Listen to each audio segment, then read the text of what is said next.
Well, good afternoon, everyone. I'm happy that we're all here today to discuss an important issue that is happening in the Democratic Republic of Congo.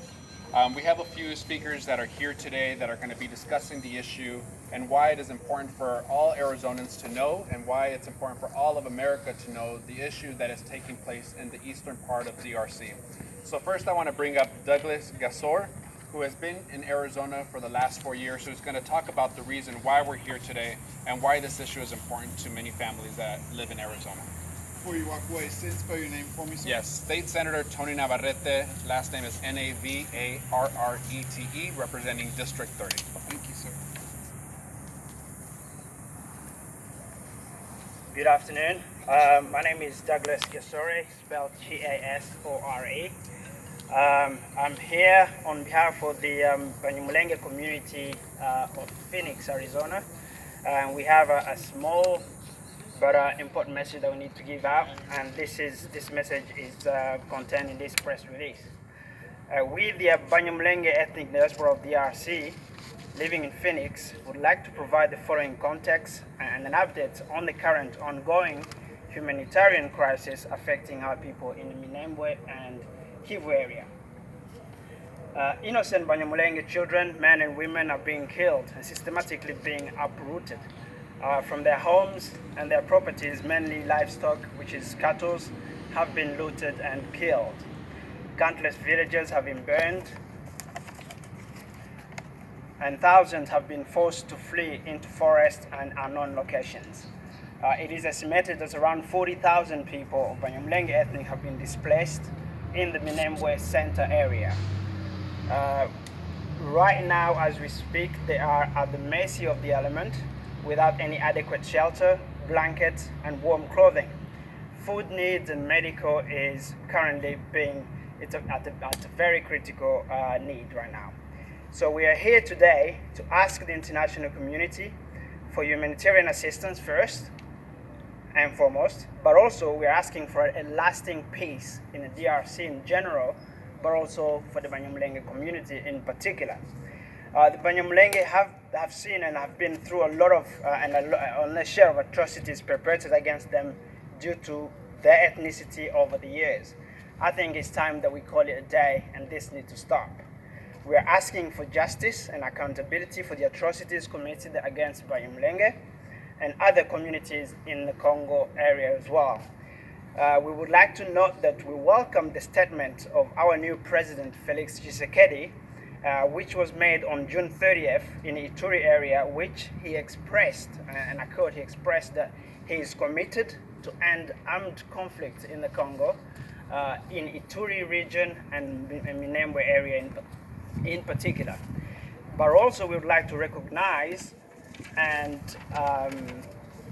welcome the statement made by the DRC Army Commander, General Gabriel Amisi Tango 4, which was also made in July 2009 when he visited Minembwe in particular.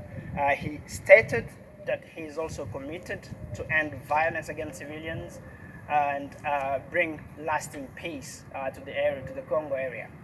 So we are asking the international community once again to put maximum pressure to the Congolese government so that they follow through on their promises and follow through to ensure that peace is obtained across DRC in general, in the Kivu area, South Kivu area in particular, and the Banyamulenge in very particular, because they are going through so much. Before closing, we would like to take this opportunity and thank the following members who have helped us to get this event going. First of all, we would like to thank all this Banyamulenge community living in Arizona and Phoenix area for turning up and being the voice of the voiceless in the UK, in the Congo. We would also like to thank the Senator Tony Navarrete for his effort and help for getting us here and pushing us to make sure that this message is transferred across. We'll also to represent Representative Tony Kern and Policy Advisor Jen Arhen. We also would like to thank the police department, the Phoenix Police Department, for giving us this opportunity and allowing you to come here. We thank you, and we hope that this message is going to be transferred, and we want to make sure that everybody who needs to hear this message can hear it and take action. Thank you.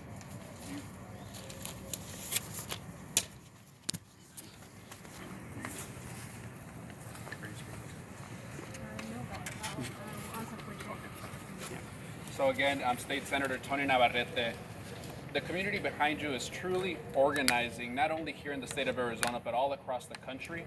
And we want to make sure that leaders are listening. So there is a bipartisan effort here at the state capitol to make sure that we're sending a message to members of Congress in Arizona, our 2 U.S. senators, Senator McSally, Senator Sinema, so that they can send these voices to Congress and apply the pressure that needs to be applied to the Congolese government. I do want to applaud some of the statements made by President Tshisekedi of the DRC, because what he has stated is that he wants to see the violence stop in the eastern part of the Congo, and making sure that these communities are protected. So these words are very encouraging, but we want to make sure that there is action. That these aren't just words, but that there's truly action and justice for the thousands of lives that have been taken at the hands of simply not wanting to see someone as a human being. So again, I want to thank those behind me that are here today, that are fighting day in, day out, because every single person here is connected still to the DRC. They have family there, they have friends there, and they are not going to stop. So right now I want to bring the leader of the community, Jolie, up to answer any questions that you may have. And your name is? Jolie, Jolie. Again, it was. Nabigondo, Nabigondo. Just give me a ballpark number of how many people are affected in the Congo. Around 4,000 people are affected. 40,000. 40,000. Thank you. And somebody mentioned earlier about folks being displaced and leaving and not knowing where they're going to be. Can you tell me a little bit about what that's all about? Well, it all started many years ago, but right now, the current situation for the past couple of months or so, close to 3 months, the rebels started killing people almost in every villages. So people were obligated to flee their villages and to go to where they felt safe a little bit. And the villages were burnt, so many of them, and people died, obviously. And right now, as we speak, there are so many people outside with no shelter, with no food, with no medical needs. And as you know, when there's a group of people all together, there's a lot of things that not only they are being killed by the situation, but also diseases like malaria, malnutrition, and it rains a lot in the Congo. And then after rain comes the sun, and they have no shelter, no food, nothing. What's it going to take to get this resolved? That's a very good question. It's gonna take the effort of everyone, everybody. That's why we want everybody to know this message.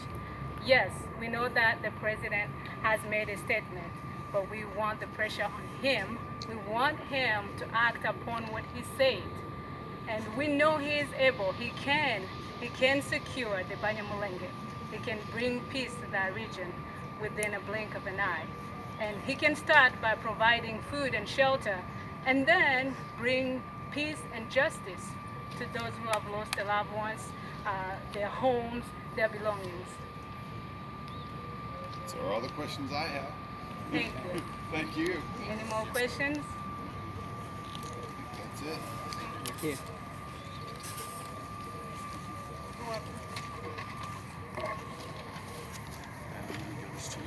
Thank you. This is yours. Thank you, sir.